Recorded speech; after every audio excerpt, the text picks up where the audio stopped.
शाम के 7 बजे थे और राजू की दुकान पर कस्टमर्स की भीड़ थी। तभी एक लेडी आई और बोली, भैया मुझे कल शादी में जाना है तो जल्दी से एक साड़ी दिखा दो। तो राजू ने पहली साड़ी दिखाई तो वो बोलती है कि अच्छी है लेकिन कोई और डिजाइन इसमें मिलेगा।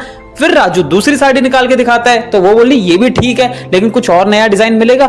ऐसे करते करते थोड़ी देर में पूरा साड़ियों से काउंटर भर चुका था। उस लेडी को तो दुकान का स्टाफ संभालने लगता है और राजू साइड में आके अपने ऑफिस में बैठ के ये सोचता है कि अगर ये लेडीज इतनी डिमांड कर रही है नई नई वेराइटीज की तो बाकी की लेडीज कितनी डिमांड करेंगी। तो यही सोच के राजू अपने सप्लायर को फोन लगाता है और नई वेराइटीज, नए फैब्रिक्स, नए नए डिजाइन का ऑर्डर इतना कि टेम्पो भर जाए इतना ऑर्डर वो पहले ही दे देता है। अब समझो बिजनेस में इसी अलग अलग वेराइटी के स्टॉक को हम बोलते हैं SKU यानी कि स्टॉक कीपिंग यूनिट। अब जितने ज्यादा डिजाइन हमारे पास होंगे उतने ज्यादा हमारे पास SKUs होंगे। अब राजू को 15 मिनट बाद एक और झटका लगता है कि जिस लेडी के लिए उसने काउंटर पूरा साड़ियों से भर दिया वो ये कह के शॉप से चले गई कि भैया अभी डिजाइन समझ नहीं आ रहा है तो मैं बाद में आती हूँ फिर कभी। अब राजू यहाँ फंस चुका है क्योंकि अब पुराना स्टॉक भी दुकान में रखा है और अब जो कल नया स्टॉक आ रहा है डाउन पेमेंट देके जो क्रेडिट पे ले रखा है वो भी आना बाकी है। बस यहीं से ही असली गेम शुरू होता है कि कस्टमर को तो हर दिन कुछ ना कुछ नया चाहिए, इसलिए हर डिमांड पर अपने नए नए प्रोडक्ट्स यानी कि नए SKUs मत बढ़ाओ। जो बिक रहा है उसी को बेचो और अगर नए डिजाइन रखने भी हैं तो 1 से 2 डिजाइन के 6-6 पीस रख लो,